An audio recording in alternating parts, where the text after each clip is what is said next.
A very good morning, Malabites and Malaverses, ladies and gentlemen, friends and foes, mummies and daddies. You're tuned into Unico 103.5 FM, the only station that offers the best of education, information, and of course, entertainment. 360, we love to call it a do infotainment. It is another beautiful Wednesday right here in the beautiful city of Calabar. Today happens to be the 13th day in the month of May 2026.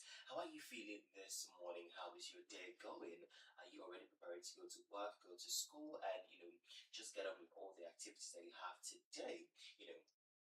We are your morning companion right here on Unico 123.5 FM. We help you go through your day, we give you information, education, and of course entertainment 360 right here on the Morning Bell Show on Unico 123.5 FM. My name is Igwe Van Henshaw, but they call me Spice of the Airwaves, and I'm your morning companion. I'm here to ensure that I escort you as you get on with your day. I'm here to escort you as you go to work, go to school, and get on with all the activities that you have planned out for today. How did you sleep? I hope that you had a very restful night. It was a cold night yesterday. I actually woke up cold because of how cold the night was, and I think I overslept because of how cold the night was yesterday. So I hope that because of the cold night that we experienced yesterday, you had a very restful and a very calm, very beautiful night's rest. Like you already know, I don't do this alone. I do this with the amazing gang, and together we're going to keep you company from now until 10 a.m. I have Bobby Thompson and Sharon right here in the studio this morning, as usual. Good morning, guys, and welcome once again to the Morning Bell Show. How are you guys feeling? Good morning, Brian. Good morning, Thompson. To be very honest, I'm not feeling up to par. I am tired, but I will be fine. As tired. You woke up tired? Yeah, I woke up tired. Were you doing married people's, activity at night?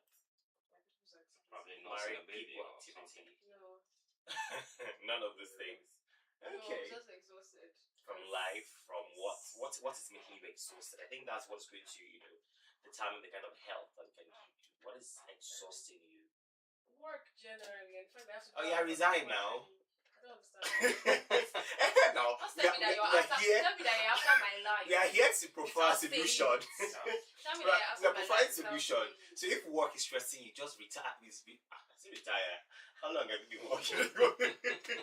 No, you can actually tender, a compulsory. You guys are after my life. It's still the same thing. Or just get pregnant so that you go for maternity leave. We are about solutions here. Then my mother will not come up with the discussion, the conversation of the day. Hey! After my life, you have just said it now. I understand now. You guys know who you call your phone. Well, yes, we are trying to offer a solution because when you are tired, you deserve, rest. You deserve to go back home. You don't prefer solution like spa day or whatever. Spa day is just one day. You just I need that one day. You still get tired. That's the thing. No, I need that one day. At least let me know that I can rest. Oh yeah, let me know the spa and take it up from there. Yeah, anyway, how are you feeling this morning, Thompson? It's a new day. I'm good. I'm fine. Right. Yeah, good morning, guys, and good morning, Malabites and Malaverses. Good morning to our very listeners all over the world. It's such a beautiful time to be here. Thank God it's Wednesday. Yeah, it's a WWW day for a lot of persons, And so this is that Wednesday for you out there where you have to think about your mom, think about your sister, think about your aunties. Think about your classmate, think about that your lecturer, the former vice chancellor, any of those persons, and say, hey, this is my woman crush, that woman that has stood up for you in times of need, being honest. Yeah, so being honest, during my active days on Facebook, there was nothing that stung my soul like MCM, WCW. It annoyed me so much. Like every Monday you see man crush Monday, or every Wednesday you see here woman crush Wednesday. Are you serious? Why is it crush? Do you get? Like, do you get? It was so annoying. Like, really, really. And there are people that time on Facebook make it a habit. Every Monday they have a man that they're going to post and say, okay, this is my man crush Monday. Mm-hmm. On Wednesday they have a woman that they post, okay, this is my woman crush Wednesday. I don't understand. And like, where does it end? Like, not like it's fading away. It has faded away. It's just you. It is just you. It faded away a long time ago. I've not seen it actually faded away anyway. I mean, Facebook is no longer that app anymore like it used to be back in the day. I mean, when we were in secondary school, if you're not on Facebook, you're not the happening view. You're not fresh according to them. you're not on Facebook, you're under a rock.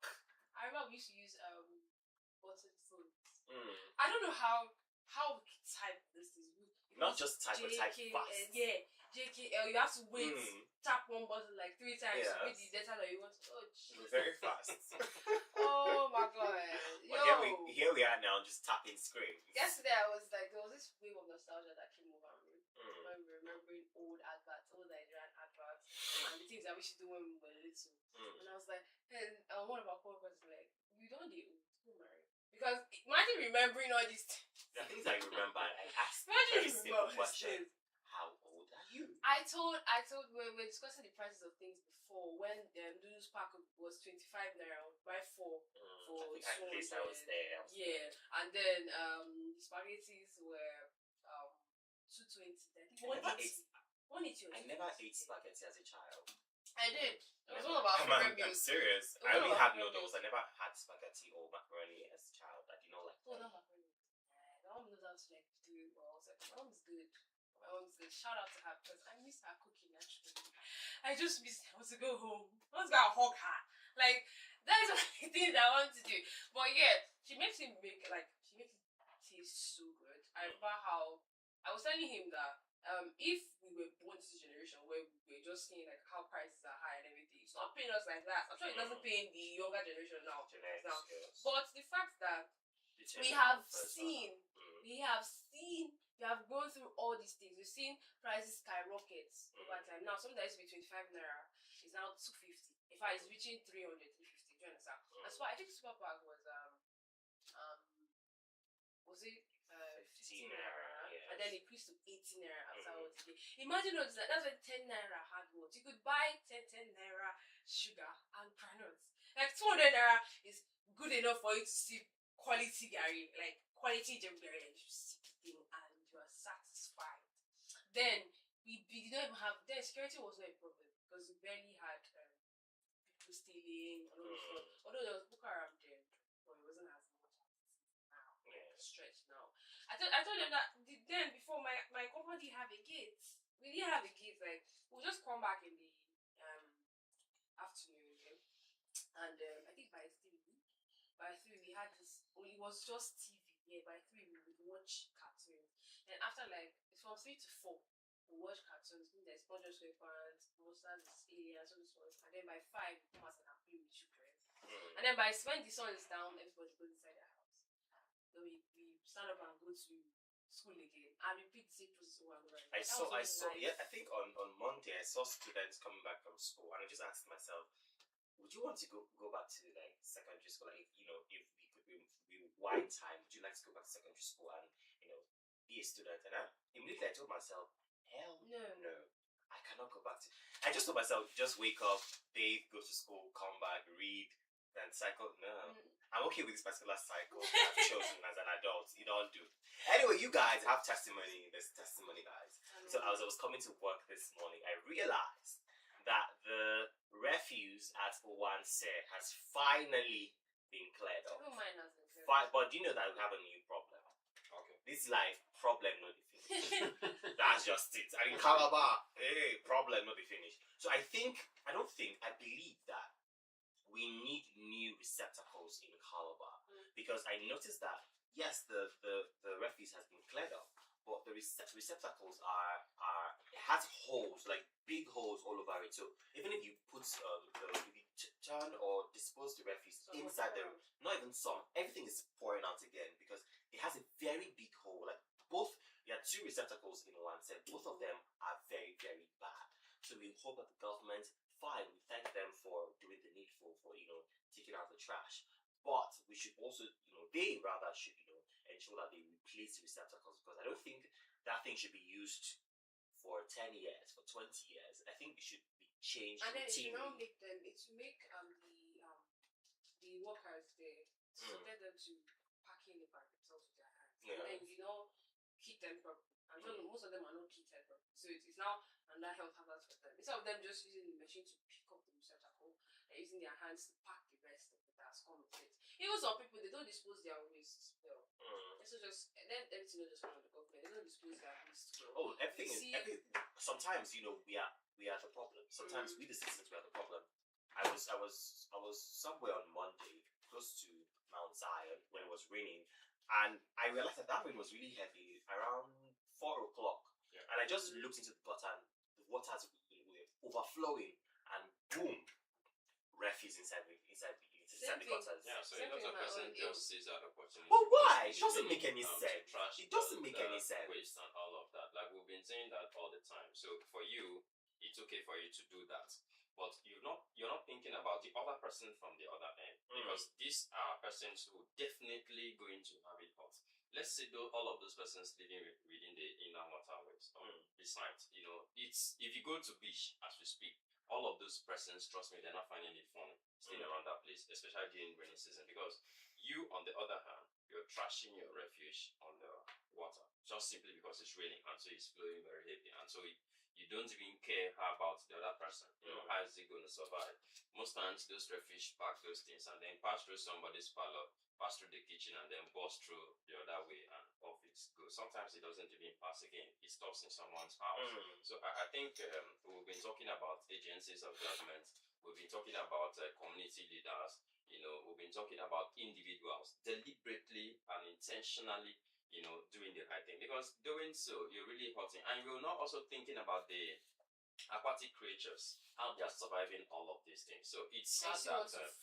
Remember the other time you were talking about, Sharon was talking about, some places when you go to some cities, or some other nations, they put nets, let's say in each of these, waterways that actually pours down to the sea or to the river. They put nets to filter all those containers and all of that, and then in turn recycle those ones and you refill want it to again. buy fish that fishermen will bring out from that same water.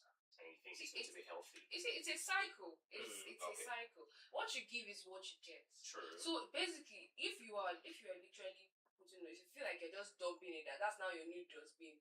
I saw when I saw one day, like the rain was falling heavily and the water was pushing the whole dirt towards where I was coming from. Okay. And definitely it's going to a filter, definitely it's going to a river.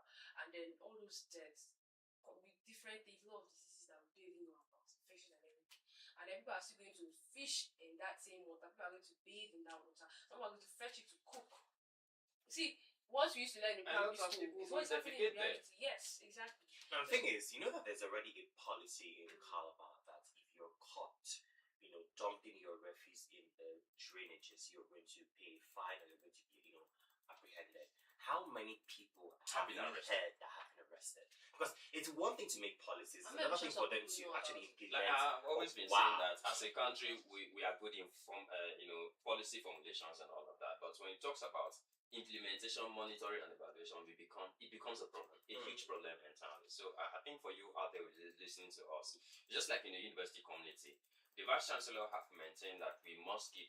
Now, if you pass through, we have green areas in Unica. If you pass through just the VC gate behind, the other day I saw one woman, walking through there, and I said, "Woman, you're not supposed to pass here. They have cut that ribbon just so they can still make use of that place. The entire place have been planted with, new grasses, and I still see students." Who should take responsibility of taking care of the school environment, still working on those grasses. It doesn't make any sense. Like I feel like I don't understand. I feel like there's no proper information. No, they are. That's the reason why they put ribbons within those areas. They have cut cut those with ribbons. banners, green area. Do you understand? Like, dissemination of information is very, very important in all these cases. Because you can't expect to just block things and not tell students why you are blocking, because that was the major passage for police. They have always no. There was information. There was a memo release. In fact, we went through that sometimes ago. We also read the memo and we even deliberated on those things several times. If you look at there is. There were little postcards like this, being printed and pinned on those ribbons around that place. And all those things have been removed, and now they have started making use of those places. So I think it's not okay. If you look at Path 1 precisely, the whole of that place were ribboned, but now students have cut off those ribbons, and then they're passing through those places. It's not supposed to be so. Like in sane societies, if you look at institutions in developed nations, you ask yourself, and you look at the graphs, you ask yourself, are people really in this school? Then make walkways, make use of the walkways, so you don't need to walk on the grasses. So that's, I think there's a fine. If you're caught in the University of Calabar, there's a fine that was also spelled out. So I don't know why students will not make use of proper walkways that have been Whenever I hear this, oh, there's a fine, there's a policy. I'm like, if there is nobody that is that's enforcing these things, this is CCTV that will now catch them, and is it spirits that will catch them? Because if people are not there to monitor, to do the job of monitoring these places, how will they be caught? There's no way they're going to be caught. So if you look at it's the gods that will catch them. if you look at the shuttle center point, if you look at the gutters around there, you will see that sometimes you ask yourself, what is really happening with human beings? This place, you pass it, you notice how clean this place is, but the next time you're just passing, you eat and trash. But you see those men, they take their time. I asked them at that time. They say yes. What they do is when they come like that, they make sure they clean the entire place. They used to pick sands to fill all of those places. See, so me on the other hand, I was like, so why is it that when the school was tiling the place, why didn't they also work on that area? For me, I would have felt, even when those guys did their, how they call it, the bus stop over there, or the sit point, the rest point there, they would have also make interlocking or whichever way around that place, so that the place beautiful. In fact, so even when they were preparing for the nice, activity, or it doesn't look nice, and all then of we are that. defacing more. People are dumb. Do you understand? And I feel like, and that's the first point somebody I feel like looked this is at. the habits that we have formed over time. Because I was watching a particular video while I was doing my research for today. I was watching a particular video on a particular festival that was they were usually celebrate honoraries or something. So somebody now pointed out in the video how clean that environment is. And I just thought about it, I was like, Nigeria was clean. I don't understand who started this culture of dumping things on the floor and everything. And then you don't feel pain that everywhere is clean, and then what you have to do is eat and then dump it anywhere you feel. Well, the thing is, I've come to realize something. Nigerians only learn the hard way. Because do you ask yourself why they go out of the country and they don't carry that bad and dirty habit there? Because there are laws and there are penalties for these things. Try it. You can exactly. But because our policies are very they're very lenient, that's why people can just decide to be dirty, to litter, to dump refuse in the waterways, and don't feel any remorse. It's government, the president. When sometimes we are doing it ourselves. We have the problem. Because if you want to, I'm telling you, like it even boils down to personal hygiene, personal character. Because as a human being that wants to be clean, as a human that wants to be clean, if you know you were taught to be clean, your house is clean. You would want to keep your surroundings clean. Sure. Like you know that you keep your house clean, you come outside, you keep your business environment clean. You also want to dump things around your business environment. You will not do it outside. And if everybody has this culture, I feel like some people have inbuilt, the habit is inbuilt in them. They don't know how to keep themselves and their environment clean. Maybe when they are done with the wrapper, they dump it in their room, and then after like 2 to 3 days, that's when they sweep the whole room. Do you understand? So like it's at some point, some people it's personal.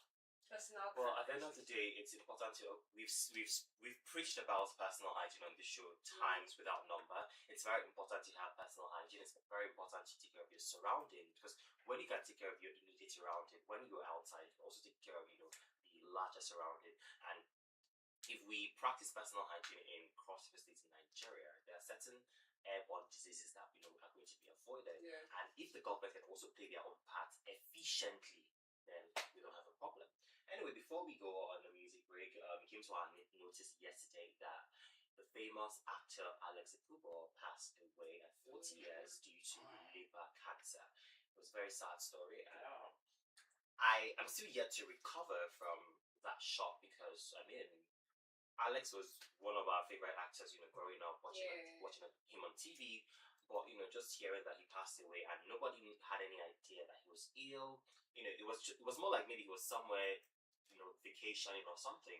But when I saw the news online yesterday, I was praying and hoping that it was not true. True, because a lot of information also coming out has it that I have not confirmed it yet. The family has not come out with any official memo and all of that. But some other persons also responded on that post that the personal manager and all of those Yeah, guys have also come out to say, look, this is true.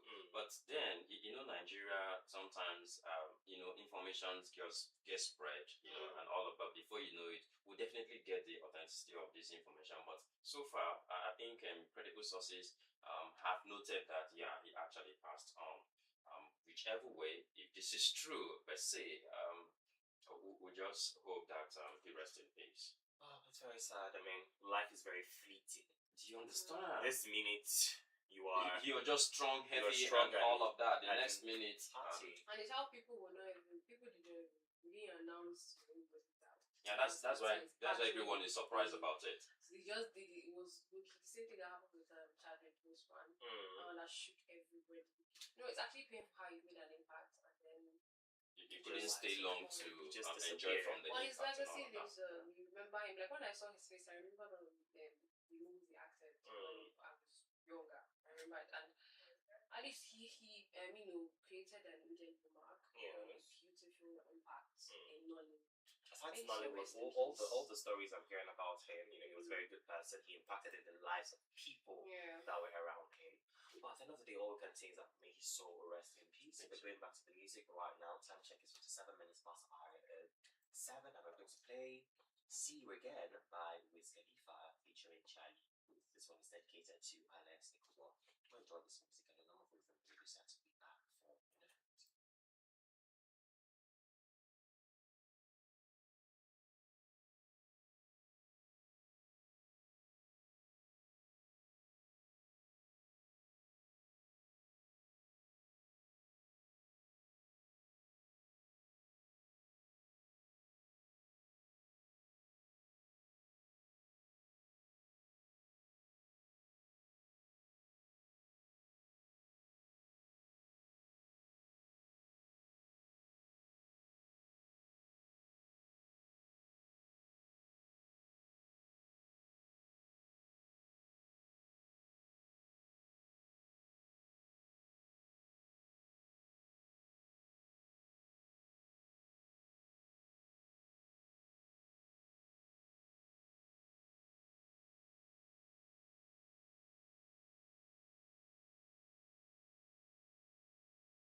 See you again by Wiz Khalifa and Charlie Puth. Welcome back from that short music break. Time check is 1 minute past hour at the 8, and it's still the morning bus show right here on Miracle 123.5 FM, the only station that offers you the best of education, information, and of course entertainment. 360 minutes to call it a do infotainment. Right now, we're moving straight to the next segment of the show, which is the weather focus segment. Like I said earlier, today is Wednesday, the 13th day in the month of May 2026. It's just, the month of May is very slow compared to April. Yeah, sure. April was that month. Dry. April was that month. Yeah. Anyway, today in Calabar metropolis will be warm, humid, and mostly cloudy, with a moderate chance of brief showers at different points in the day. Temperature stays in the mid 20s to the low 30s throughout the day. Now, in the morning from 6 a.m. to 12 p.m., temperature will range from 24 degrees Celsius to 29 degrees Celsius. The rain chance will be around 20 to 30%. Low chance of light acid showers. Now, the weather condition for the day for the morning will be mostly cloudy with intervals of sunshine. Humidity will be already high, so it may feel warmer than the actual temperature. The practical tip for the morning is good window for errands. Carry something light in case of brief drizzles. And in the afternoon from 12 p.m. to 5 p.m., temperature will range from 29 degrees Celsius to 32 degrees Celsius. The rain chance will be around 30 to 40%. Possibility of isolated showers. Now, the condition for the afternoon, we have warmest part of the day. Cloud cover will increase gradually, and short-lived showers may pop up in some areas. Now, the practical tip for the afternoon is stay hydrated. It may feel hot due to humidity. Now, in the evening from 6 p.m. to 11 p.m., temperature will range from 25 degrees Celsius to 27 degrees Celsius. The rain chance will be around 40 to 50%. Higher chance of light evening showers. Now, the condition, we have mostly cloudy with soft breeze, slightly cooler but still humid. The practical tip for the evening is if you're going out, keep your small umbrella handy.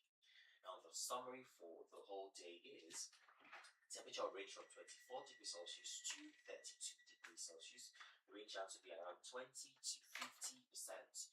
General advisory for the day is expected warm, humid, mostly cloudy day with possibility of brief showers. Nothing severe, but enough to keep an umbrella nearby. And that is weather forecast for you this morning. Ensure that you step out to your umbrella because the rain. You can avoid it. On Monday, I was leaving this office around 3 o'clock, and the sun was scorching. Very, very. Only for me to get to the gate, and the clouds started covering. I'm like, okay, let us just assume that the weather is feeling generous and just wants to be cool. And before you know it, boom, it started pouring. I'm like, it's good that it even changed. The weather actually changed. Sometimes you just see the sun. As soon as the sun just do the next, it's gonna be a mountain. How do they call it? Temple run. But it's funny how it's rainy, but it's always still hot. Yeah. When it's raining, what kind of absurdity why are you is that? confused? I had to shout. Rain is falling. Why am I hot? Why am I sweating? It's very absurd, honestly. Sometimes it's raining and you can still, feel the heat, and you're literally sweating. It was very, very bad. So it's really annoying. And Saturday's rain was useless. It was very rain useless. fall, sunshine, rain fall, sunshine. And the people that actually washed their clothes and left their house, I pity them because they went through a lot. Rain will fall, sunshine, clothes will dry, clothes get wet again. And I'm like, why? Which kind of weather is this one? Don't be confused. If you want to fall today, fall today. And another thing about this weather we should tell our listeners is always listen to the weather forecast on this show before you wash your clothes. Because I don't know why some people's clothes are not dry and they're still wearing it inside a public car. Are you wicked? Are you wicked? Because you know that it will smell. Oh my goodness. It is terrible. It's very terrible. So before you wash your clothes, please listen to the weather forecast so that you know that if it's going to be favorable weather for you to wash or not. Even if you've washed your clothes, like maybe you did not use and you heard us after you've washed your clothes, when you dry it, dry it well. Like when you now see sun, you dry it again because that sun actually helps to remove the dampness. That is not smell. Yeah. Sometimes when I realize that I think it's getting damp and it's already smelling one way, I decided to do. Yeah. Some True. some Malabers actually shared their point that sometimes they wash when it is raining because that's when they have enough water to actually wash, and then sometimes That's sad. clothes get missing when it is raining. Even some people's shoes too. Some people's shoes too. You don't, maybe unfortunately maybe caught you on the road and on your corporate and everything, and then the next day you are carrying your shoes and you're dumping it back inside where you kept it, and you expect it to smell nice. Please, why you carry it and air? Actually, it had to be public notice in my class because when we were, because you know we normally wear corporate every time. So when we were coming for class, the stench was so bad because rain was falling. My course friend had to be like, "You people, no!" Like you had to send it on the group a full-on voice message, and the way you used to start is, "Hello guys, good morning." Which is deep voice. "Hello guys, good morning." To my courses, I just to me they understand, they can relate. "Hello guys, good morning." So it has come to my notice that people they used to dry your shoe. Please don't kill us. Don't. I remember this and I was like, this guy is paid. He has perceived something. He's paid. Actually, when he said that thing, people started taking better care of themselves. Started drying their shoes better. In fact, some people had money and bought extra shoes so that in case they will interchange and then dry when. So even if you don't even need to dry when sun is, you just keep it outside to dry. Or you can actually just put tea bags inside the shoe. It will absorb the stench. Or you can put baking powder inside your shoes. It will also absorb the stench. Please don't kill people. Now rainy season we do, we don't keep this. Please. Anyway, that's much can take on the weather focus segment right here on the show. We're going back to the music and we come back. Obi Thumbs will take us through the exchange rates today right here on the show. I'll leave in the hands of David O. This one says over there. Do not wait for the radio set. We'll be back before you know it.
time check is 11 minutes past the hour of 8, and it's still the Morning Bell Show right here on Pinnacle 103.5 FM, the only station that offers you the best of education, information, and of course, entertainment 360. We love to call it A2 infotainment. And right now, we're moving to the next segment of the show, which is the exchange rate segment. And Obi Thompson will be taking us through that segment of the show. Obi Thompson, take it away. Good morning once again, and welcome to that very show of the Morning Boss. Where we bring to you, how much you're going to be spending out there, and so how much you actually, need to have, so you can be able to afford to buy Ugu, water leaf, change your wardrobe, eat whatever thing you want to eat. This beautiful morning. So we start with the Danish crown this morning. Don't forget that one Danish crown is costing Nigeria 216 naira, and then one Swiss franc is costing Nigeria 1,765 naira. One Saudi Riyal is costing Nigeria 365 naira, just one.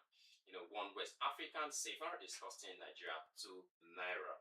One Japanese yuan is costing Nigeria just 8 naira, and then one Chinese yuan is costing Nigeria 202 naira. So today, probably today, tomorrow, and next tomorrow, we're going to be seeing how the Chinese yuan probably may actually gain more muscles, or either fall back because of this the United States president, I'm talking about Donald Trump and his great tech guys, Elon Musk and many of his business, counterparts, who will definitely be attending a meeting with Xi Jinping. Okay, in Beijing, and don't forget, the movement has already been started and they have arrived anyway. But however, let's see how this will affect Nigeria. In Nigeria, anything that happens over there, it affects us. I get surprised sometimes, but however, don't forget that one South African rand is costing Nigeria just 83 naira, and then one pound sterling is costing Nigeria 1,871 naira. 1 euro is costing Nigeria 1,618 naira, and then $1 has actually increased, has stepped up its its boss game, and so $1 is costing Nigeria 1,373 naira. That's pretty much everything from the exchange rate segment of the Morning Boss Show. Don't forget, I am Obi Thompson, and Vine will take it up there from the national holiday segment. Alright, thank you very much, Thompson, for that one. We're going back to the music. When we come back, we're going to move straight to the national holiday segment right here on the Morning Boss. I'll leave it in the hands of Benson, and Fola. This one says very soon. Do you know wait for the radio set? We'll be back.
back from that short music break. Time check is 17 minutes past our 8, and it's still the Morning Bell Show right here on Liverpool 103.5 FM, the only station that offers the best of education, information, and of course, entertainment 360. We love to call it a do infotainment. And right now, we're moving straight to the next segment of the show, which is the National Holiday segment.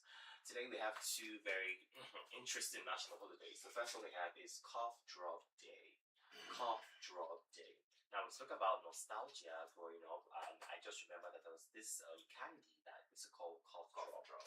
I never understood the. Tell me you had it, Sha. Did you have it? I think it was mine was a different shape. No, this one actually had. It was the pack had what's it called now? Questions.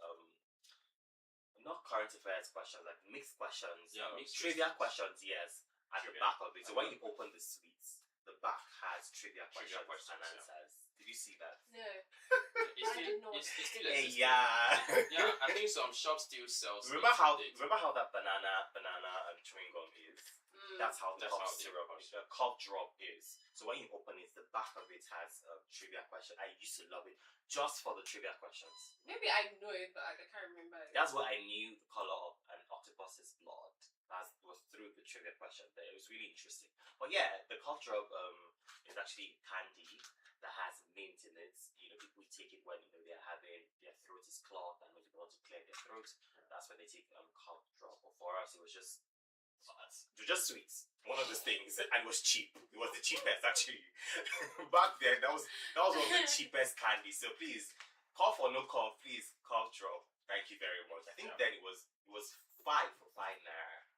Yeah, Wow. Yeah, it was really cheap. Yeah, it was one very naira. very cheap. That was when Naira was actually having value in this part of the Una world. don't Excuse me. Excuse me. It's just one thing compared to you. Marry 1 naira. Hey. I don't know. It was never sold for what? Like they never sold one. Were you opportunity to buy it with coin? No. It No. is possible. It is possible. No, Thompson, were you Before opportunity to now. buy something Before with coin? now, sure. You bought something with coins. Yeah. Go I on, witnessed Mary. The grey hair on his I head. have You think it's witnessed. for fancy? I have Oh, I'm witnessed not how they have paid my dad coins. Really? Yeah, I have witnessed that.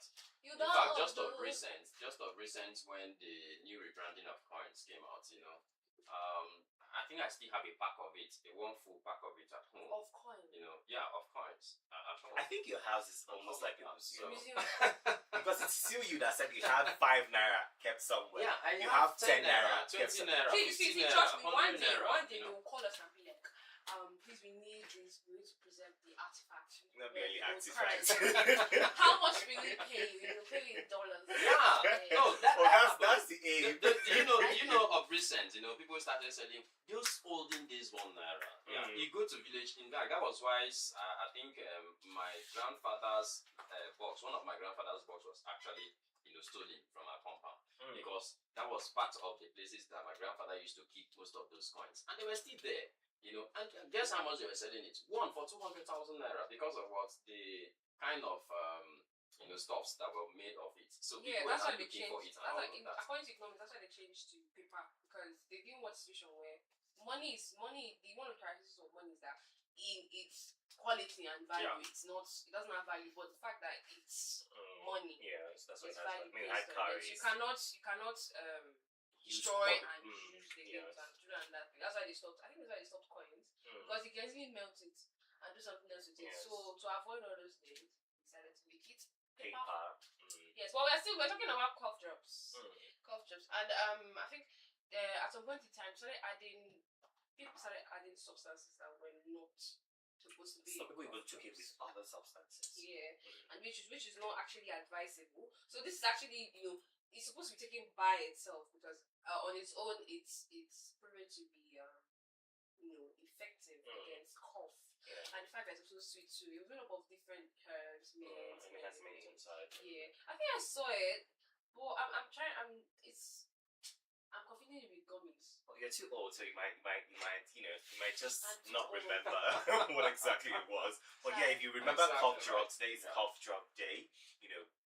it's one of those things that made our childhood really nice because it was very cheap and affordable candy. But we never knew then that it was specifically for cough. If you have cough, you can use it to clear your throat. But for us, it was just sweet and it was cheap. So by all means, we indulge in it very well. Anyway, the next holiday we have is Fruits Cocktail Day. Fruits Cocktail Day.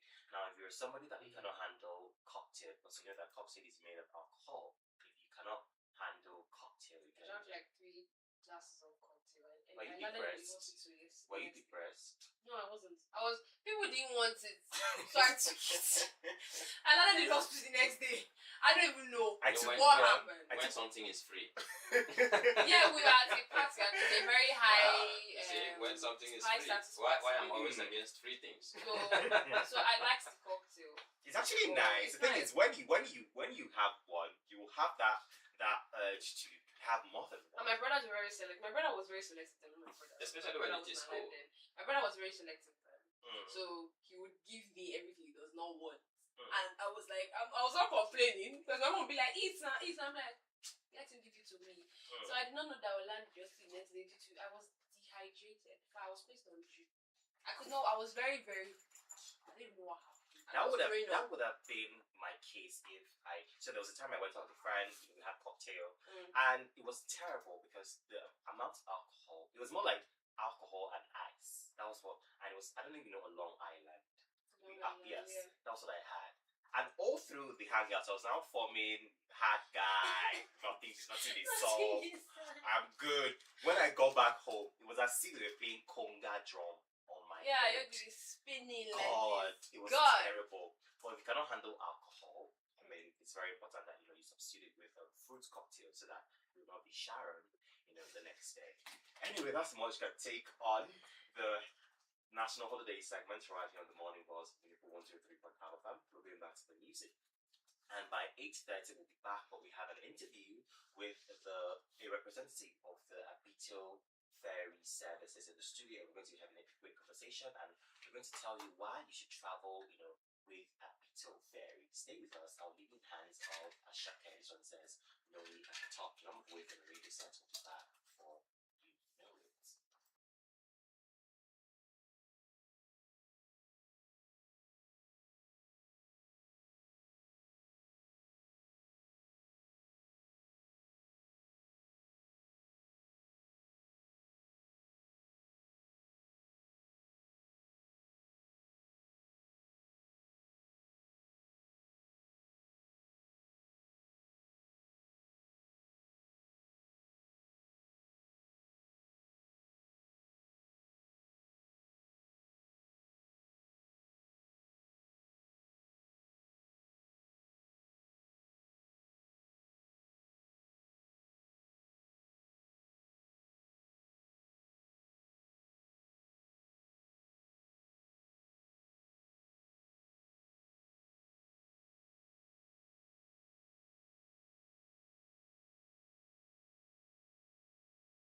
31 on the DOT. Welcome back from that short music break.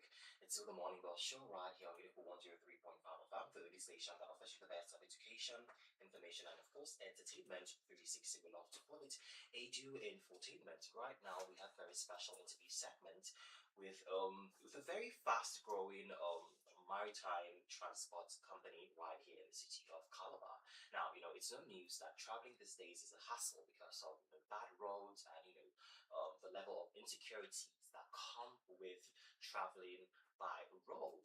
But we have a very new and alternative um, mode of transportation right here in the city of Calabar, and we have a representative of the Abitil Ferry Services in the studio this morning. The person of Emmanuel Dominic, he's the team lead of the Calabar Terminal, Abitil Ferry, and we're going to talk about all the advantages that come with traveling with Abitil Ferry. A very good morning, Mr. Emmanuel Dominic. Welcome to People 123.5. How are you feeling? I'm fine. Good morning, everybody. Good morning. How is your day going? Going very well. Amazing. It's nice to be here. Amazing. It's nice to have you in the studio. I saw your Abitil Ferry shirt. I'm like, Oh. okay. You have to brand yourself. Yeah, of course. I didn't want to just come very casual. Mm. I need to come prepared. I need to have one Abitil Ferry shirt as well. No worries. Amazing. Guys, So, thank you. like I said, it's no news that people are scared of traveling these days. I, for Yeah. one, am very scared of traveling by road because, there are places that you cannot use a flight to. Somewhere like going to your Iowa State, it's impossible to use a flight. So you have to go through the road. And traveling by road these days is one of the riskiest things in Nigeria because of how bad our roads are, because of how, high insecurity is. So now there's a new and alternative, mode of transportation, and that's using the ferry. Before now, using water to even travel, it was not it was not one of the top 5 things that come to your mind because water travel is risky. Let's be honest, Yeah. it's risky. Very Some people are not a fan of water. For me, I don't like water. Like they say, water is only sweet inside the cup. When it's not in the cup, because when it's inside the cup, I can control it. But when it's not in the cup, it's beyond my control. But here we have Abitil Ferry. Now, tell us what was the vision behind creating this alternative mode of transportation? Okay, basically, let me use the exact word my MD CEO, Mr. Richard Akinaka, used to say when he started his vision. He said he wants to bridge the gap between people using the Calabar Itu road. He wants to create a shortcut to get to Uyo. So that is the vision behind bringing Abitil Ferry into place. So is it indeed short? So if you're comparing going by road from Calabar to Akwa Ibom and using the Abitil Ferry from Calabar to Akwa Ibom, is it shorter? Very short. It's just an hour, 5 minutes. An hour, 5 minutes? Yeah. It's a precision for me. An hour, 5 minutes. An Like hour, you're 5 sure that minutes. it's An just hour, 5 minutes. 5 minutes. A lot of people who have used the services will attest to the fact that we don't do Nigerian time. Exactly if you have a trip for 7 a.m., like tomorrow we'll be having a trip for 7 a.m., exactly 7 a.m., like 6:45, 6:55, they're already boarding. Dot 7, everybody's on their way. They get there like 8:01 sometimes, 8:05 sometimes. So that's nice. it. That's nice. It's giving the airline standard. I like it. Anyway, now tell us about the Abitil Ferry experience because one thing about passengers is whatever gives them good experience, they always like to indulge in it. So tell us about what the Abitil Ferry experience is like. What is the unique thing about the Abitil Ferry? Aside the fact that it's fast, but what other unique features does the Abitil Ferry service offer? Well, basically, we don't just want to collect money from people, right? What we are selling comfort, we are selling luxury, and we are selling adventure. Okay. Do you understand? The comforts that comes with traveling by air, no pains. You understand? The comfort that comes with the interiors, the luxuries, and also the adventures. When you're going on the sea, on the seashores, you see those experiences, the creek, you see people staying around there. Those are the basic things. So is there any inside the ferry? Are there There's AC? entertainment. No. Is the cocktail? When we started, basically, we wanted to put AC before Okay. the solar AC came on play. So we wanted to do that, but we noticed we have to power it with the generator. And engines and fuel is not good with that. So we had to, but there's sockets, there's entertainment music inside. Yes, there's fresh air. The windows are open. I heard there's And Wi-Fi too. It's only the office. Okay. But we are planning to upgrade that maybe because by June 1st we'll be turning 2 years. Okay. Yeah, so we'll modify those other stuffs attached to it. But for now, it's very comfortable. We have tinted glass on the ferry, so you don't get to see who is sitting close to you, even from outside. So basically, that's the comfort that comes with the Abito ferry the Abito experience. ferry Amazing, experience. amazing. So now tell me about the kind of vessel you use to travel. How big is it, and how safe is it? Because, like I said, safety is very important. When traveling, road, air, you name it. It's very important that as a passenger you feel safe. So, what safety measures do you guys put in place in order to ensure that your passengers get to their destination on time and in one piece? Okay, good. We have different safety measures. First, we follow the safety protocols and procedures of the National Inland Waterways authorities. Yes, wearing your life jackets, putting up safety videos for them to watch. We have all of that. Then also one specific selling point we have that I don't think any other maritime stakeholder here in Crossfire State has done. We have security men on board. As you're going on any trip, there's 2 security armed men on board. You understand? So that's one of the safety measures that is very important. Nobody around the south, I think, has done that. So basically, when we started, we saw that there's a security bridge around the waterways. Why not to come up with this to help us? So since then, this is getting to 2 years. By the grace of God, we are still pushing, and we've not had any cause for safety alarm so far. The security men on board, everybody putting on their life jacket. We have good and professional sailors, captains, like they call them, on board also. So, and we follow all our ferries. Currently we have 3 ferries. One is basically for charter services. It's built like it's luxury yacht. While we have the one for 30 passengers and the one for 26 passengers. For now, we are building the one for 20 passengers. Maybe hopefully before the end of this year we'll bring that into water. So for now, that's the 3 we are using to run our operations. That's really nice. That's really nice. Okay, now let's talk about the trends that you have noticed so far. You said you're 2 years now in the business. Now, what trends have you noticed from passengers?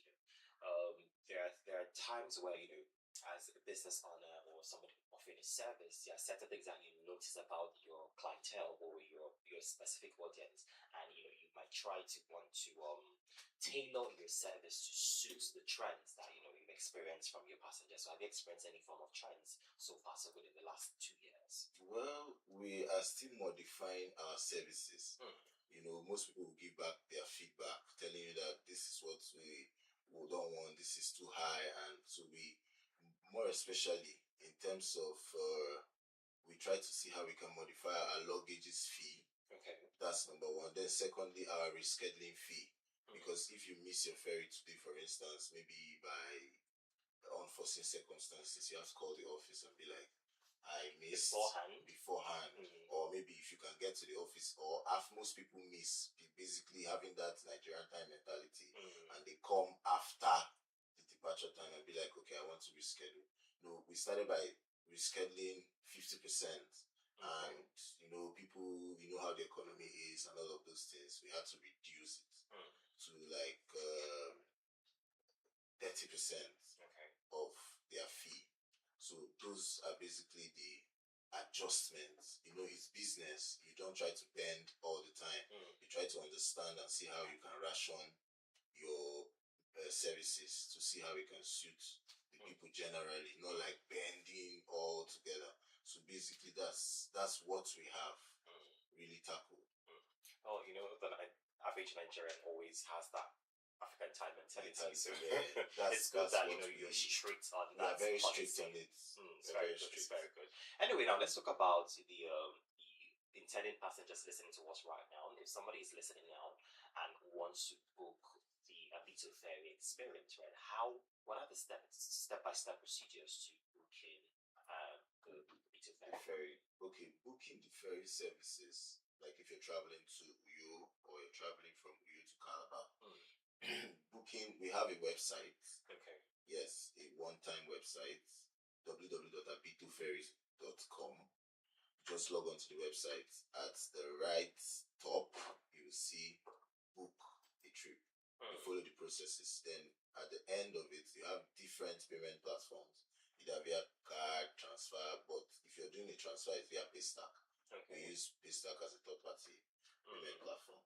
So you can use Paystack. Or if you want to walk into our office in Marina Resort, inside the Marina Resort, you can get that done. Also, our office in Uyu is located just beside the Ibom Icon and Marina Resort, where they call the 5-star. Okay. Yes.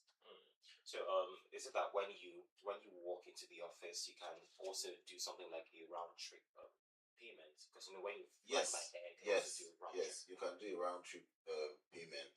But right now, because our operations are basically determined by the tide, just the same way we have the latitude, longitude, the sunset, sunrise, we also have the low tide and the high tide. So basically our operations now, for now, is on the high tide. So anytime the high tide comes, we position our trip on. So for now, what we do, we go on the tide forecast. There's something, if you check on the internet, there's something that is called the tide forecast. Just the same way we check the weather forecast. Yeah, we look at the tide for the week. It gives us the highest tide of that week, so we fix our schedule all through. By the end of today or tomorrow morning, the trip for next week, beginning from Monday to Sunday, will be out. So we go one time a day. Okay. Because of the tide. Yeah. Amazing. So now let's talk about the challenges that you have faced. You said that you're 2 years in the business, and there's no business, there's no service that doesn't have its own ups and downs. So far so good. What challenges have you faced, especially in the Calabar/Rio market, and how have you overcome those challenges? Basically, the challenges that we faced is basically the economical challenges that affect the general market, like the high rise of fueling. Do you understand? It fluctuates, the price fluctuates. Sure. So as it fluctuates like that, it also affects us. Because at the end of the day, you will not see so much profit per se. Because now fuel has increased to 1.3 something, and it might go up again or it might come down. So basically that is the challenges that we face, because we can call it an operational challenge, because it's affecting the general market.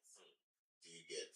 Then secondly, high cost of servicing materials, because something that just like you have a car, you need to do servicing always, changing of the oil, the filters, and all of those things. Those are the basic challenges. But in terms of human challenges, I don't think we have, because we serve the public and we make sure that we maintain the standard, trying to see how we can moderate our operations to suit everybody. So in terms of human challenges, we haven't. And another challenge we also have is the rumors that usually spread about in terms of kidnapping around the waterways. It might happen on the other end, but they will still generalize it. And once such news goes up, it puts fear in the hearts of people, and you see them, they withdraw.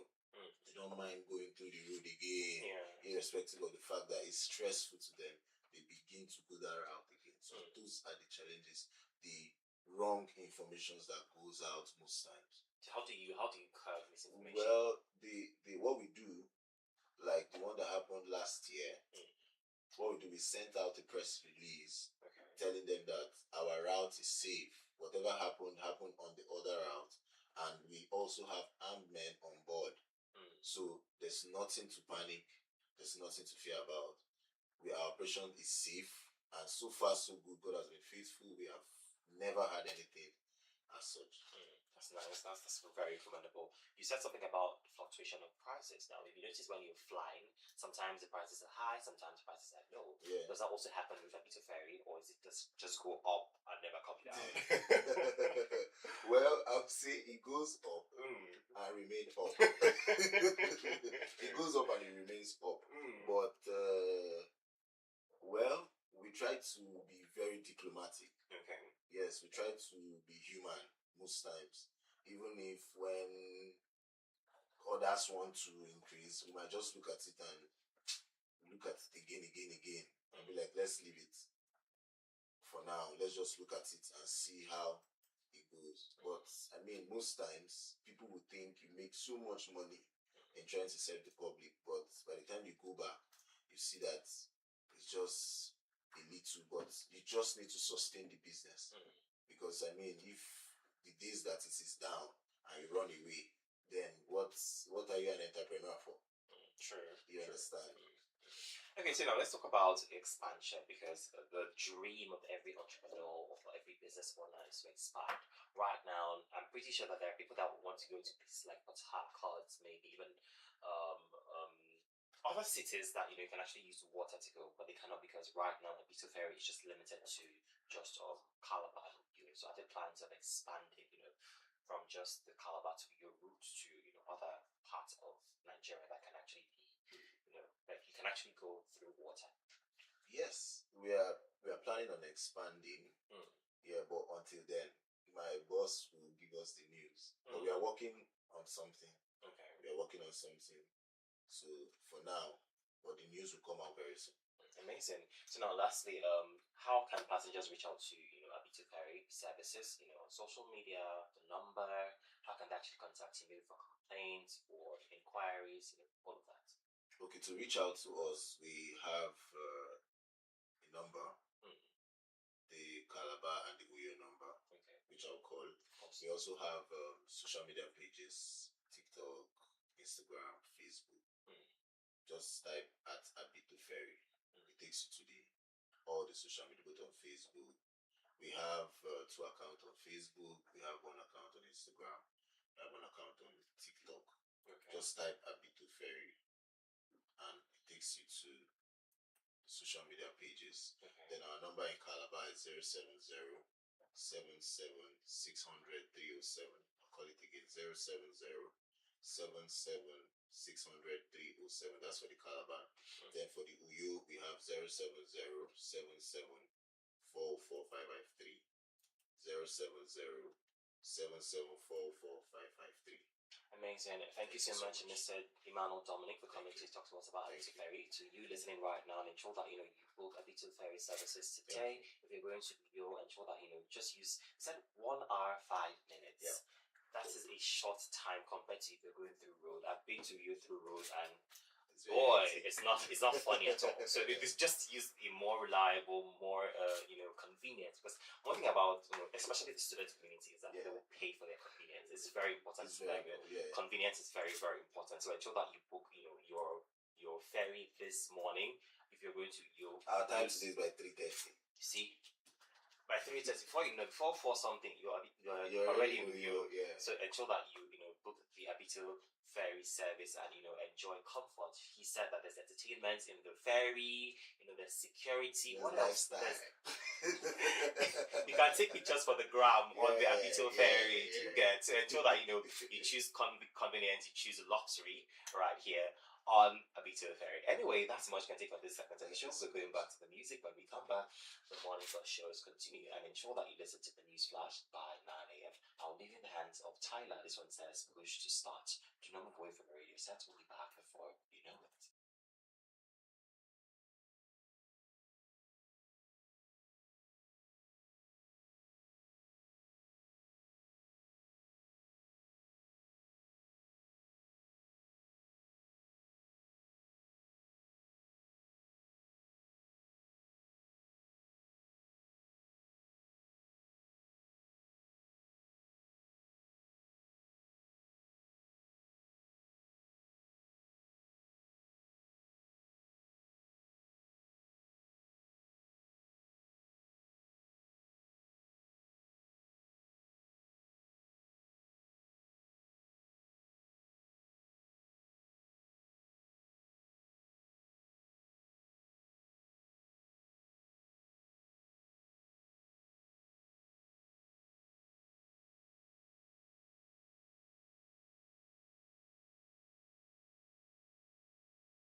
It's 9 a.m. Good morning, Calabar. Welcome to the News Flash on Unico Radio International, 103.5 FM Calabar, Cross River State, Nigeria. My name is Vine Henshaw. Here are the top headlines of the hour. Starting with campus news, Unico Senate announces valedictory session for late Professor Walter Bina.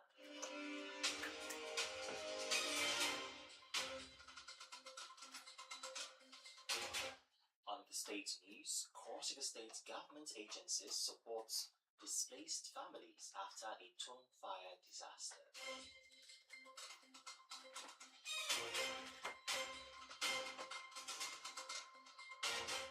On the national scene, Syrup appeals 100 million DSS defamation judgment, seeks stay of execution.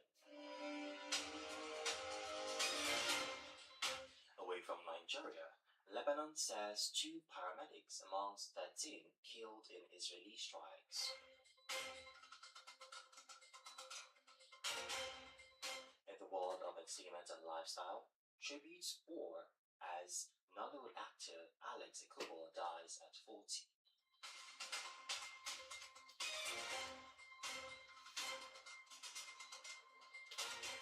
Last in the world of sport, Real Madrid targets Osimhen as Mourinho set terms for Bonaboa return.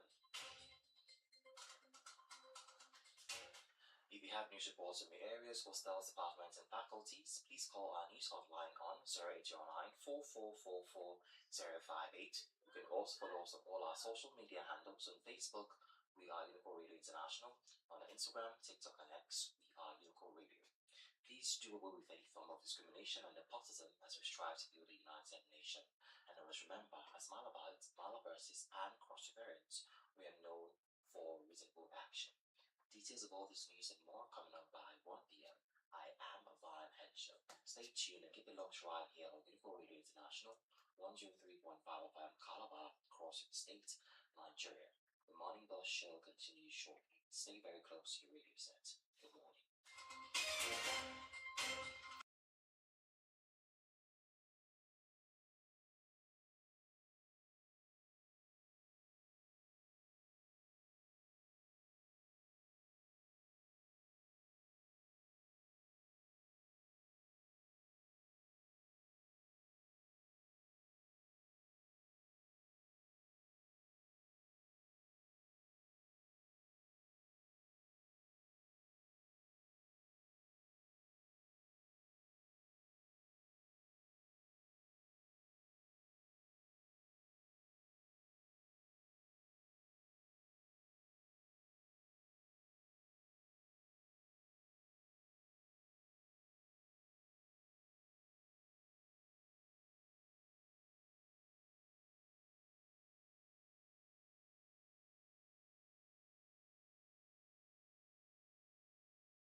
boy. Time check is 5 minutes past the hour of 9, and it's still the morning bus show right here on Liverpool 103.5 FM, the only station that offers you the best of education, information, and of course, entertainment 360. We love to call it a do infotainment. Right now, we're moving straight to the next segment of the show, which is the health and wellness segment. Like you already know, on this segment of the show, we give you tips on how to stay healthy and strong.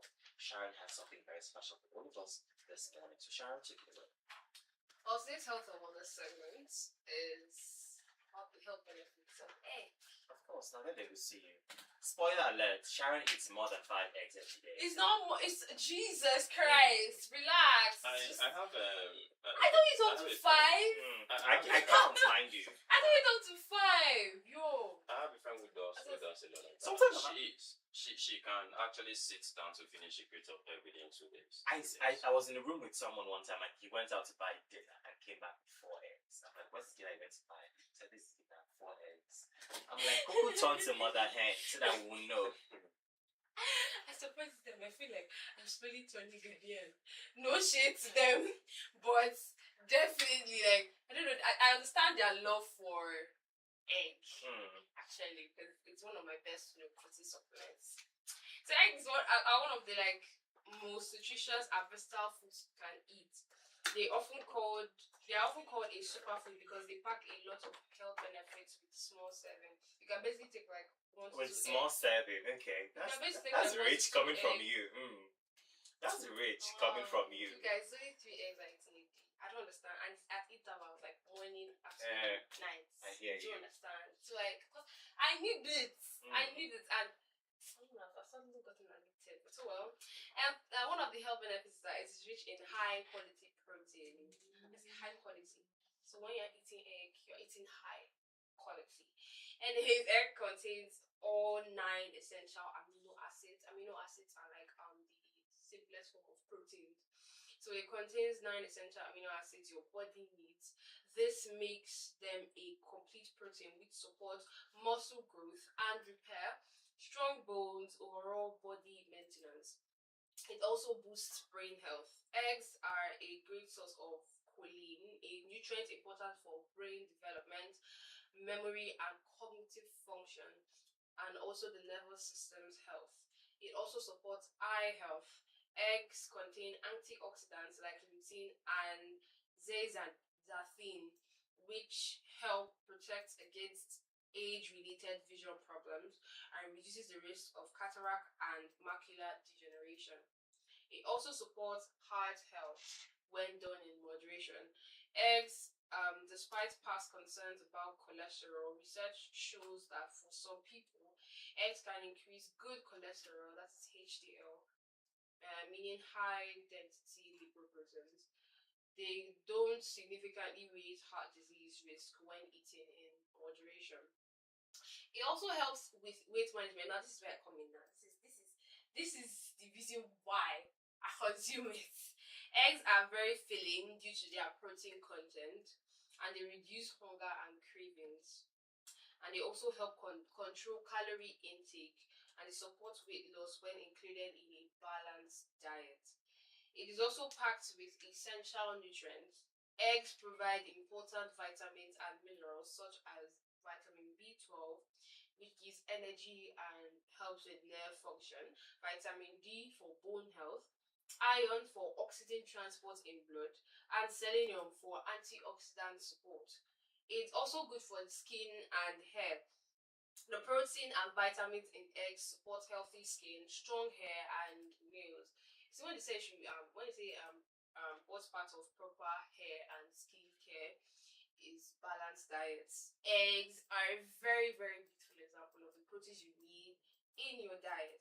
Now, the ways that eggs are made, eggs could be done in a scrambled form, soft and fluffy, and fast. This ones that will fry. They want to fry their eggs and then they will mix it and it scatters. That's scrambled eggs. And you can add tomatoes, onions, bell peppers, sardines most of the times, and cheese. And it's also best with toast, potatoes, pap, and avocado. You can also make an omelette with an egg, a folded flavor pocket where they would mix the egg and then in little amounts of oil, spread the egg around the pan and wait for it to cook. And then when it's flat, turn it over. And then when it's fully done, serve it like that. It's not scattered. Just keep it there and allow it to cook for a while. So it's a very popular Nigerian style of filling. The fillings usually include pepper, onions, tomatoes, sausage, corned beef, and it's best with bread, yam, plantain, and tea. We also have egg sauce. This one is very, very, very, very common in Nigeria. It's a beloved Nigerian favorite, made with tomatoes, pepper, onions, seasoning. Sometimes people add sardines, and it's perfect with yam, Not so much. rice. And somebody added curry to their egg. It was like, do you want to purge? I just want to know, do you want to purge? Anyways, also egg is done with noodles. The emergency student survival chance. But then this particular combination is expensive now. Emergency students, noodles, eggs. Waiting to Gary. Yeah, but people actually still when I don't feel like actually cooking anything and I want to do sharp. Instant noodles straight. And then I buy it's called egg and instant for a spread. reason. Yeah, and I buy egg. I don't usually like boiled egg or like scratching the egg inside. So I can get taste of everything Scrambled eggs. together. Yeah, but I had to throw one of my meals like that because of that attitude. So first, I don't break egg and put it directly. So I break it, put it in a plate because this spoiled egg. You have True. you have to just cut it and put directly. Man, the whole thing was just bad. Yeah, But it's been a while since I saw the experienced chicken. bad I saw the egg. chicken head. Oh please. And the smell. Yeah, Man, it was terrible. terrible. Yeah, so I had to pour all my three. Come again? Three. Wow. 3 spoiled eggs. Not Three three. parts of Three noodles. parts. Oh my god. Thumbs up. I So, mourn for you. I I'm have sorry. I have to. See, if it was one, I won't feel bad. Yo, 3. Yeah. Jeez. What size are we Don't talking be about? hungry woman size, before you shock. Oh. I was already asking what size we're talking One about. of it I cannot even finish. I can't finish a cup of rice. Story. Okay, but I finished 2 cups of eba. Please. 4, 5. Okay, yeah. And We know where to find Can you. even have one. anyways, some particular combinations that are usually done with egg. They are egg salads. We all do sophisticated ones. Some people do salad. They put carrots, they put cabbages, they put That's vegetable spring salad. onions and everything. I feel like okay, that one is salad. They have sophisticated one where they put egg inside. Not just egg and broccoli. Sometimes it's actually they put kidney beans, liver, different things inside the egg salad. That's why I say this one. That one is high standard, high class. There's also egg and rice. Whether it's jollof rice, fried rice, you can add your eggs to it. You can boil it, you can fry it, and Boiled stuff eggs else. and concussion rice. Yeah. Chef's so kiss. good. It's amazing. There's also egg and plantain, the cocoa, egg and dodo. The cocoa, share in the morning, you drink it with hot. Chai, God, I beg. Bread and omelette too. Open the bread and put egg inside and close it and enjoy yourself. And toast it. Just call it. Toast it. Don't you just unlocked all memory now? You fry egg, put inside bread, and still And still toast it. It's very like when it's hot, it's actually very nice. When it's simmering hot, it's very, very lovely in the mouth. And then when I usually put butter on my own and then put eggs and then close it and then toast it all together. So that the butter will melt and then everything makes sense. Interesting. Like, why are you looking at me like, are you judging me with your eyes? I Oh don't my know, god. just- But maybe you need to try another one. You just break the raw egg, put it inside the bread. Yeah, some people actually Some people do do that, Some people do yes. that. They yeah. fry it with the bread inside. No, I mean eating it raw like that. Moving on. People actually still drink raw egg. Moving on. Yeah, that was then, no, not now. No. That was then where you will put the raw egg inside malt and then turn it. You grab For what turn it. exactly? Ew. Okay, let's not go deep. Oh my god. Move forward. There's also yam and egg sauce. Colin, I can't so remember last time I understand. ate yam. I don't like yam. Yam is too heavy. Well, No, you just not had said that the new yesterday. yam one. You don't say the new yam, like soft ones. The ones like you want to eat like that. You just say the soft ones. You just say the hard ones. The ones that you can stone somebody with. Sometimes it's just so hard to digest, and Yes. I don't know how people enjoy that. It's So that one and then alright plantain. But it's how these particular foods actually look very high nutritional importance. But it's not nice to eat. When we were small, we like ripe plantain instead of unripe plantain. Because why are you doing unripe plantain? There's no sweetness to it. Also noodles and eggs, like I said before. Pap and akara with boiled egg. Some people are arguing with me. I also saw egg and beans, but I didn't want problems, so I didn't put it inside there. But I saw egg beans. That's too much protein in one plate. Too much. Yeah, tips for healthier egg meals include avoid excessive oil when you're frying. Oil is very expensive. I don't know why you want to be putting a lot inside your food. So if you want to fry just one egg, you see somebody spread the oil around the pan, and I'm like, why do you want to kill yourself? And then you now check your lipid profile, and you see it's through the roof. It's through the, because there's a lot of oils you consume into your system. Also, add vegetables when possible, so that you support it, like it's balanced, so that you're not just eating proteins alone. Because eggs are mostly rich in proteins. That's the macronutrient that eggs rich in. So boiled or poached eggs are healthier options, and pair eggs with fiber-rich foods. Do not rely on eggs daily for protein variety. You could also there are other protein-based foods like milk that you could also piece into your meal to encourage protein variety. Most nutrients are found in the yolk, so eating the whole egg gives you the full benefits. And that's it for the health and wellness segment on the show. For people that don't like to eat egg, I don't know what you're missing. Yeah, look at that. I had some. No, I actually like eating egg, but not like you guys. I just eat egg in moderation. Mine is moderate now. 3 eggs in a day is moderate. It's moderate. That's lovely. That's it's very, for my weight. They say one it's egg moderate. My brother, stay me One egg here. There's some gym. Are you going to the gym? Are you going to the gym? Sharon, are you going to the gym? I exercise sometimes. See, there's some gym bros that eat 6 eggs. They fry 6 eggs. They are gym bros. They are lifting weights. Are you lifting weight? No. So imagine when you now start lifting weights. That means 1 crate of egg per day. Anyway, that's much you can take on the health and wellness segment. I feel like you eat eggs because they are. I will not stop. They are rich in a lot of nutrients. So I feel that you indulge yourself in eggs today. We're going back to the music now. When we come back, we're going to move to the people and culture segment. I'll leave in the hands of Ngozi by Crayon and Arista. Do you remember away from the radio set? We'll be back before you know.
Crayon and Irish Star.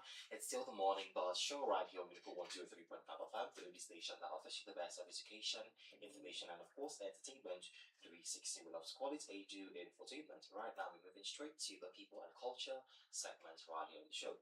And today we're talking about something very interesting. And Sharon has something, very fascinating for us this morning. Sharon, take it away. Hello once again and welcome to the People and Culture segment. And on today's People and Culture segment, we are going to be highlighting the Eyo Festival. Yes, one very major festival in Lagos State. The Eyo Festival, also known as Adamu Orisha Play, is one of the most iconic cultural festivals of the Yoruba people of Lagos State. It is deeply connected to the history, spirituality, and monarchy of old Lagos, particularly the indigenous people of Isaliko on Lagos Island. Historically, the festival began as a sacred ceremonial rite performed to honor the death of a king, a high chief, or a notable elder in Lagos. The white-robed Eyo masquerades were believed to represent ancestral spirits, escorting the soul of the departed into the spiritual world. Over time, the festival also became associated with the installation of a new Oba, that is the king, and major state celebrations. The roots of the Eyo tradition are linked to ancient Yoruba secret societies and traditional religious practices. Several historians trace the deeper origin of Eyo. Yeah. I don't remember pronouncing Eyo. There's Eyo. There's Eyo. Eyo to Eyo. And there's Eyo. That's why it's the Eyo festival, yeah. The origin of Eyo to Iperu Remo, where similar Eyo traditions existed before they were introduced into Lagos centuries ago. Historical accounts state that the tradition was brought to Lagos to entertain and honor an in-law of the Lagos royal family, after which it became firmly rooted in Lagos culture. The first officially documented Eyo procession in Lagos took place on the 20th of February 1854 in honor of Oba Akintoye of Lagos State. Since then, the festival has grown into a major cultural symbol of Lagos identity and heritage. People that feel like Lagos is a no man's land, it's somebody's village. Sure. And people have cultures. People are actually people that you ask them, where are you from? They say, I'm from Lagos State. I never knew that you can't be from Lagos. Yeah, growing up, even me too. I feel like it was weird saying I'm from Lagos. People tried. That's what people that actually tried making Lagos a no man's land, a no man's city. But there are villages there, and there are people that are actually from there. They have ancestral lineage from there. So, one of the most striking features of the festival is the appearance of the tall, white-clad masquerades called the Agogoro Eyo. Yeah. Eyo. I should not pronounce this thing wrong. Eyo. Participants wear white robes, agbada and arubale, covering them completely, including an akate hat that identifies their specific iga, that's their palace or their ruling house. So basically, if you go online, you will see different Eyo masquerades with different colors of hats. Some are red, some are blue, some are green, basically. So those hats are basically to signify what palace they are from.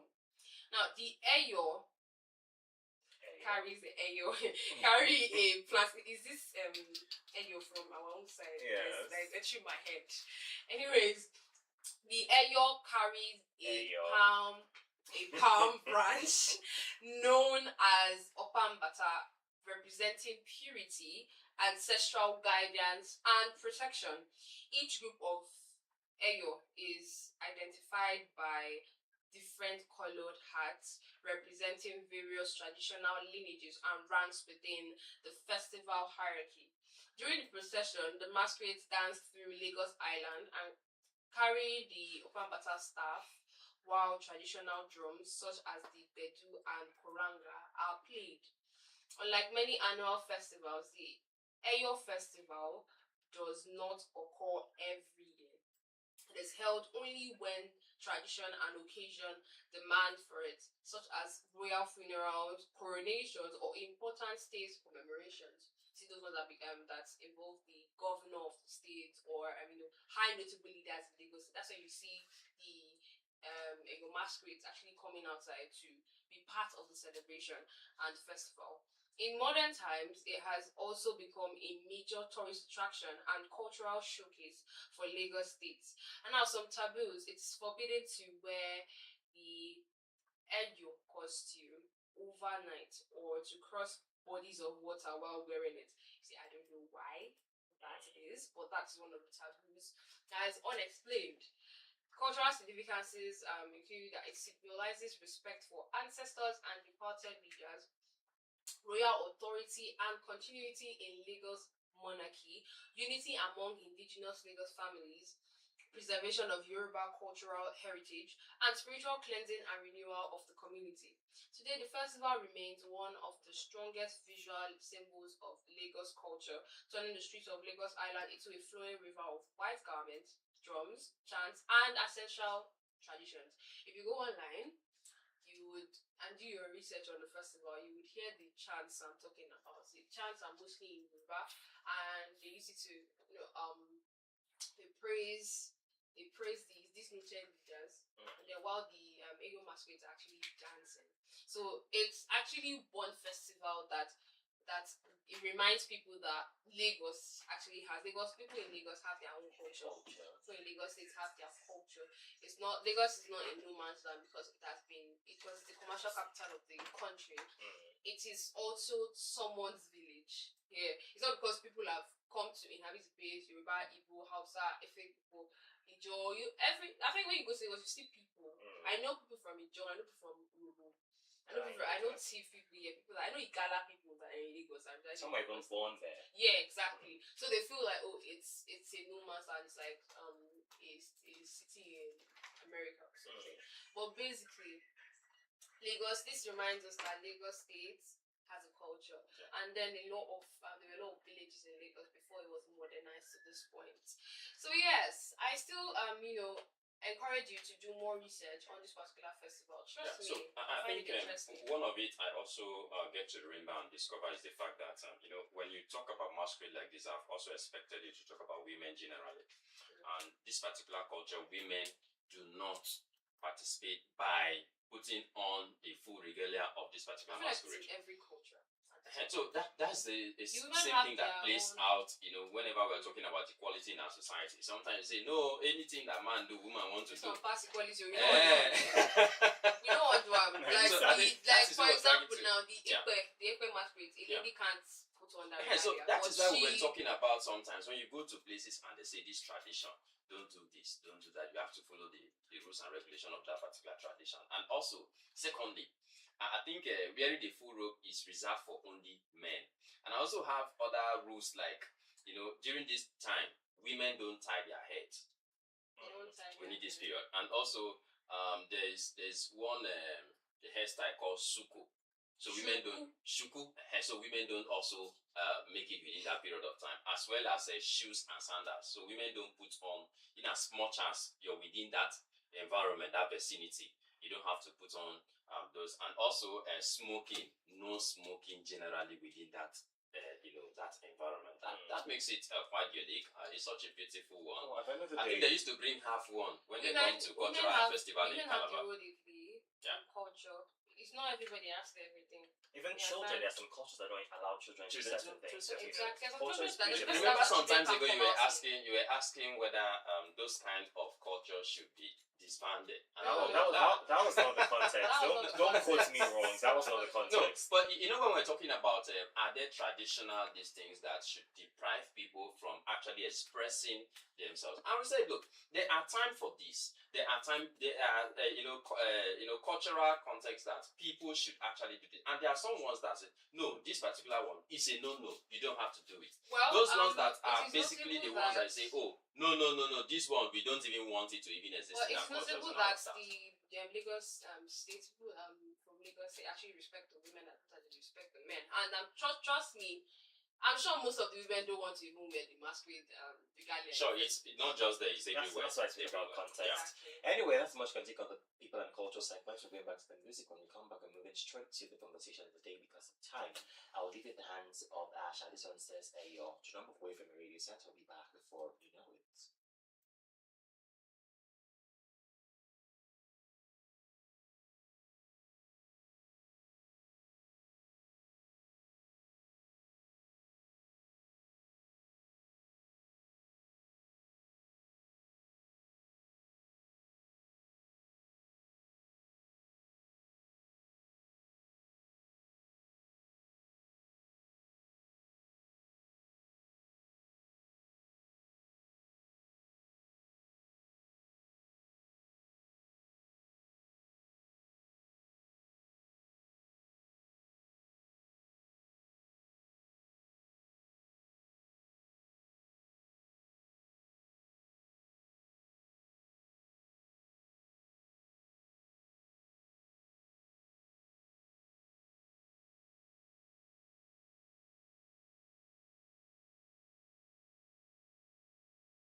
Asha. It's funny how I'm Oh, pronouncing Ayo. it very well. Unlike Ayo. some people that grew up in Lagos, but they're It's still mixing because it up. Ayo Whatever. has confused me, and I have a friend that I always call his name Ayo. So like basically it has confused me. Yeah, But it's right. Ayo. Anyway, right now we're moving straight to the conversation of the day segment, and today we're talking about something. It's a top story actually that has been trending online for a very long, for a few days now since it was made public. Now, the federal government has mandated compulsory drug testing for secondary school students across Nigeria, making a significant policy shifts in the country's fight against substance abuse among adolescents. The measure, contained in the National Implementation Guidelines against drug and substance use in schools in Nigeria, require all newly admitted secondary school students to undergo drug integrity test at the point of entry, with returning students subjected to periodic screening at least once every academic session. According to the government, the policy is designed to create a conducive environment for teaching and learning by reducing the negative effect of substance abuse. Sorry, I'll take that again. According to the government, the policy is designed to create a conducive environment for teaching and learning by reducing the negative effect substance abuse has on the mental health and academic performance of students. Under the new framework, schools are required to establish disciplinary committees to enforce compliance.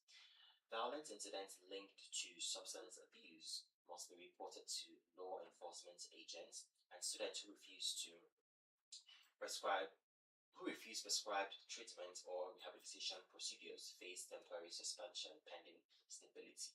The guidelines also introduce mandatory pre-test and post-test counseling for all students undergoing screening, with the aim of preparing individuals, reducing anxiety, and linking those who test positive to appropriate support.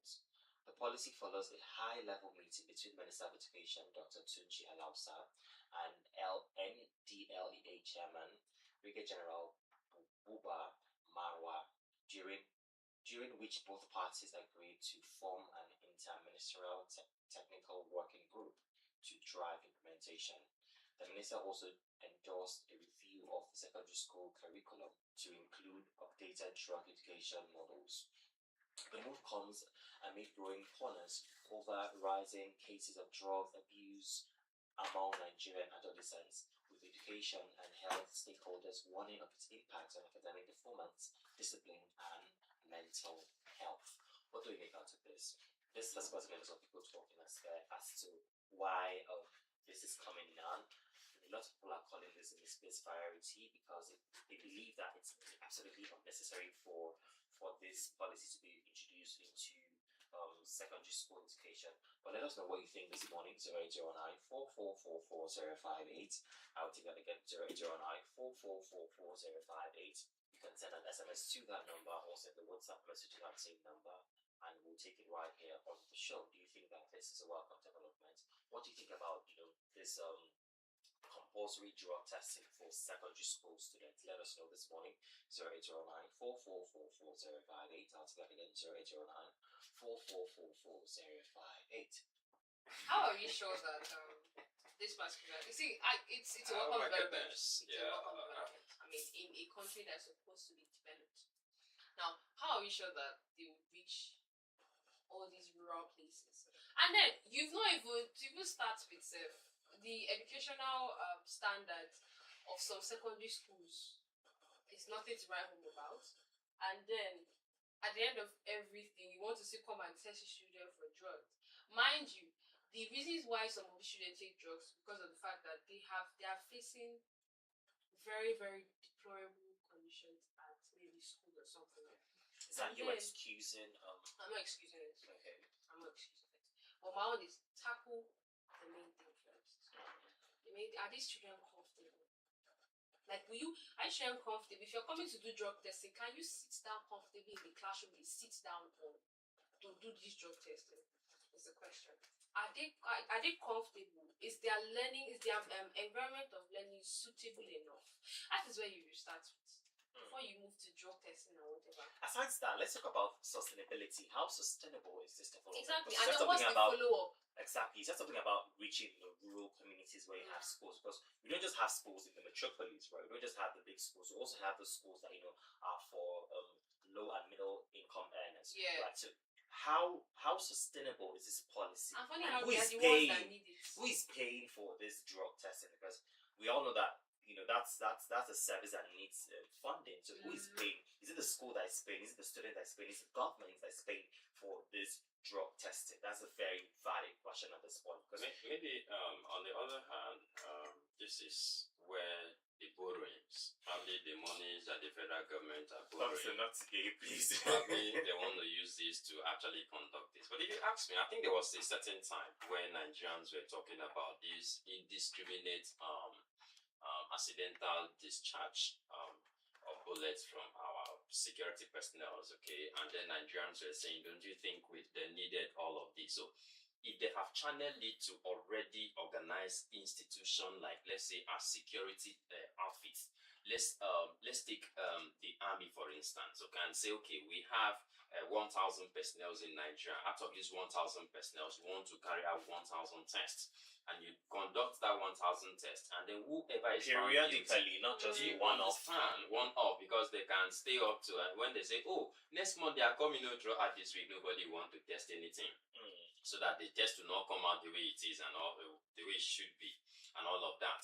And so if you start from there and you succeed, you move to the police, you move to the DSS, you move to immigration, you move to custom, finish with your agencies. In fact, you don't even need to go far. Let's start from the presidency down. If you start from the presidency down, you go to the governors, you go to ministers, let's start from the House of Assembly. Let's start from there. If you start from there and succeed, like that, yeah, they have just few numbers of presidents. No. Let's say the Senate and the House of Reps. Do you understand? The National Assembly, when you start from there, you can be able to say, okay, this is how many we brought, this is how many persons we tested. I get Let's say your we point. have millions of young people in secondary school, for crying out loud. Okay, which state would they start as a pilot state? And aside secondary school, sorry about for interrupting you, Sharon. Aside secondary school, if you're going to be testing secondary schools, then how about tertiary institutions? Because they actually the main. Because that is understand? where Yeah. drug abuse thrives. And I get his point on testing police all those individuals are basically because of this accidental witty person, and it may be possible that most of them actually under the influence. It may be possible, yeah. But this is from the Ministry of Education, yeah, and this is his jurisdiction. That was what I was coming. Ministry of Education should not start from the children. Let's this start is let's start from No, commissioners. It's a Let's start collaboration from- between the Ministry of It's a Education collaboration, and yes. NDLEA. It's a collaboration, Okay. yes. But as the Minister of Education, are you very, very confident in the educational standard? Primary school, let's have a basic education.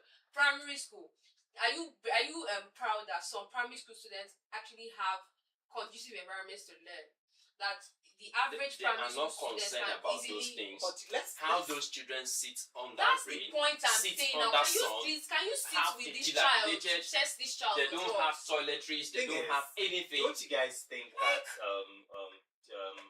Misplaced priority, first of all. what's his name now? Tunji Alausa is trying to build something in his scorecard because on Monday There are some it was scorecard about that will not give you a good. Honestly, Ask even if you Chelsea. are building Last your week- Ask scorecard- Chelsea. last week it was about Stop. it was about the honorary doctorate degree. Okay. Yeah. And today I think he's trying to just pad his scorecard. Wait, even if it's scorecard, Mm. like, why are you starting from these places? Because you know that I feel like this set of individuals who actually sit there and be like, if I do this thing now, how many people will come for me? How many people will judge this thing? Because there's no how you will tell us that, oh, you are vying for conducive environment for primary school and secondary school students. Because that's the And foundation. we won't drag you, we won't say anything. But there's misplaced priority. It's like, okay, a child is not fully fine. A child, there's an injury somewhere, and you're asking this, there's an injury on the leg, and you're asking the patient, do you have a headache? Do you understand? And you're trying to treat the headache, and there's a bleeding leg, and you're trying to treat the headache. Do you understand? So, like, it's misplaced priority at this point. All right, let's take this call quickly before we wrap up the show. Hello, good morning. That's my brother. Good morning. Good morning, Good morning, Mr. Casey. Casey. Let me contribute small for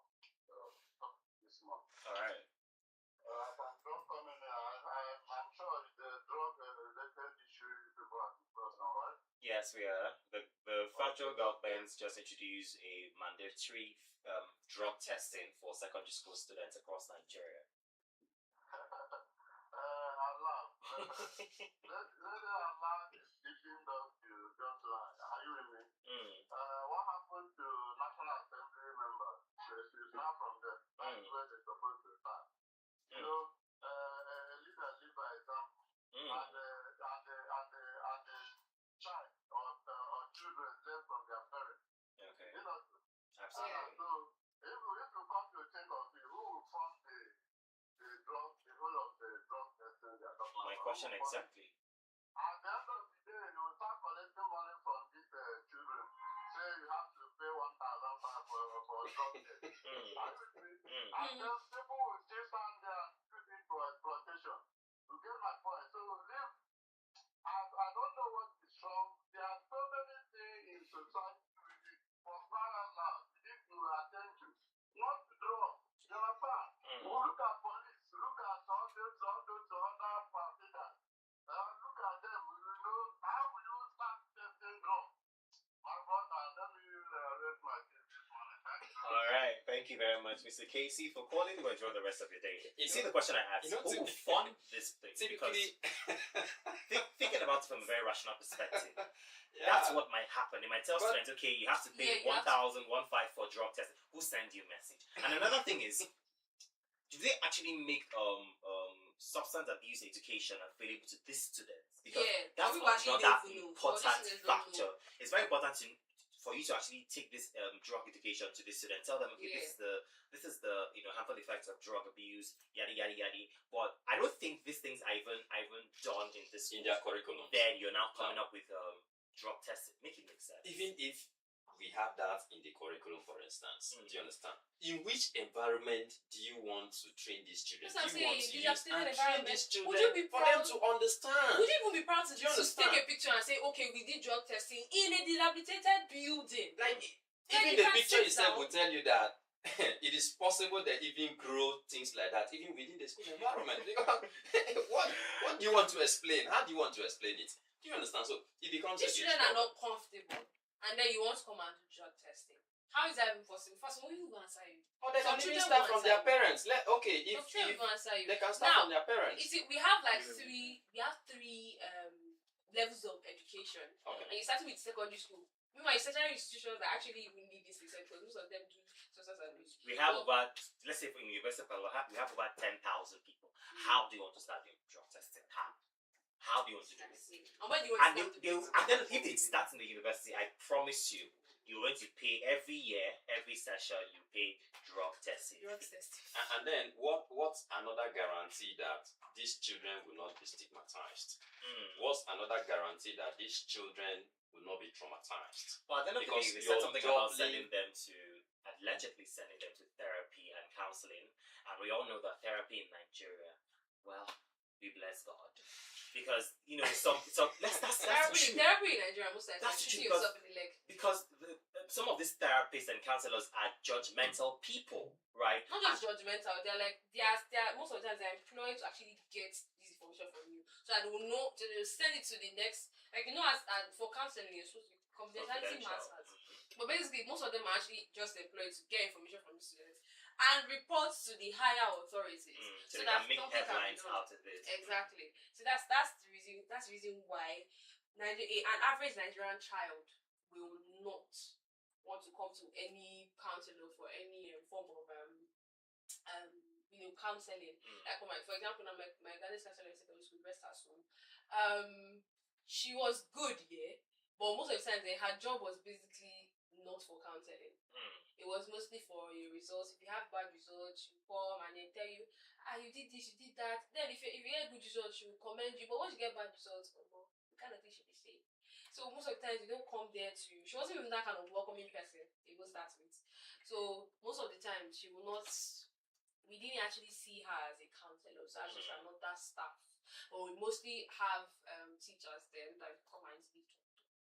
And we wish that they were our own counselors, because then I think they encourage mentoring, like you attach yourself to a teacher to mentor, basically. But I don't. This whole thing has a lot of dimensions. that needs to be treated. And if it's something that works, like I said earlier on, it works in a developed society. So that you know that okay, we've tackled all the problems of conduciveness in our primary school and secondary school spaces. Our children are comfortable, we can boast of that.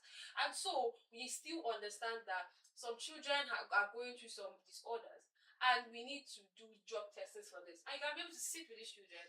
First of all, educate them on what drug abuse is. So some children that don't know that taking Panadol when it's not needed is actually substance abuse. Taking even as small as vitamin C when it's not needed is also abuse. Some children do not know that. You've not educated them enough on their you want to come and do drug test. Some people will just feel like I'm sure they will coin it a different name. Like some people actually coin vaccination a different name. Vaccination in small rural areas, in communities, different communities. So educating them properly, first of all, on this particular thing. And when you are done with that, you're sure that you've done the proper education and you realize that there's still substance abuse according to statistics. That's when this thing will play out and come in. So if you want to do scorecards, you should start with conduciveness in the educational space because there's a lot of dimensions of issues in the educational space. Well, at the end of the day, it's one thing to make policies. It's another thing to make policies that are relevant to the current time. It's not making policies that are not needed in a particular time. Right now, we need better educational system. We need better curriculum. We need better infrastructure, educational infrastructure. That's what we need now, not drug testing. Anyway, that's what we can take on the conversation of today's segment. And we're going to go straight to the quote of the day before we call it a day right here on the show. Now, today's quote is very simple. It says, "Be kind. You never know which hearts." Let me take it again. Be kind. You never know which heart is at its breaking point. Be kind. You never know which heart is at its breaking point. Anybody that you come across today, tomorrow, or the rest of your life, be kind to them because you don't know who is hanging by a thread. You don't know who is almost giving up, and what you say to them might literally just break them, might make them commit suicide, might make them feel less of themselves. So be kind to people. It doesn't cost anything. It doesn't take anything away from you if you're kind to people. Well, this is what you can take on the Morning Bus show today. We're behind time because of the interview and all of that. But be rest assured that tomorrow we'll be here to give you the best of education, information, and of course, entertainment 360 will have quality A2 infotainment. I will leave you the hands of Asha. This one says, "Grateful." Do not move away from your radio set. We have more amazing programs coming your way shortly. Do enjoy the rest of your day. Goodbye.